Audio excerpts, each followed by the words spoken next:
Experts are saying now that the whole world is heating up because of a global greenhouse effect.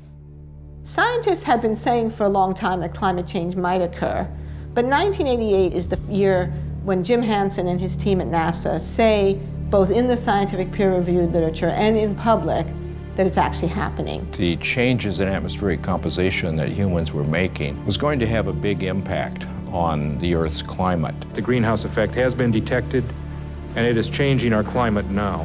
Hansen's testimony was reported on the front page of the New York Times, and there was actually a bill introduced into Congress, the National Energy Policy Act, to immediately begin to phase out the use of fossil fuels in order to prevent disruptive climate change.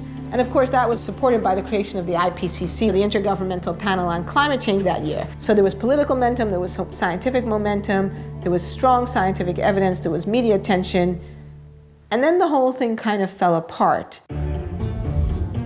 The Earth Summit, a 12-day, 178-nation conference on the environment, began today in Rio de Janeiro.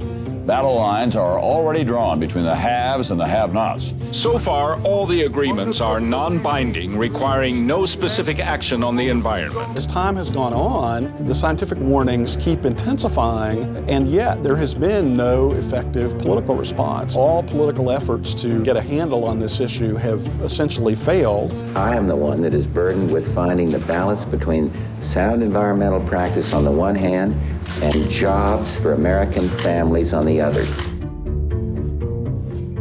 The agreement hammered out in Kyoto, Japan, requires industrialized nations to make substantial cuts in greenhouse gas emissions. The United States actually never ratified the Kyoto Protocol, which is one reason it didn't work.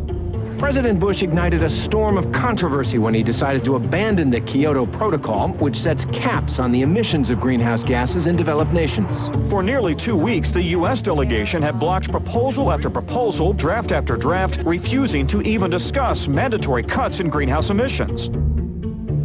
Now we switch to the big climate conference going on in Copenhagen. Today, developing countries made themselves heard. People are dying.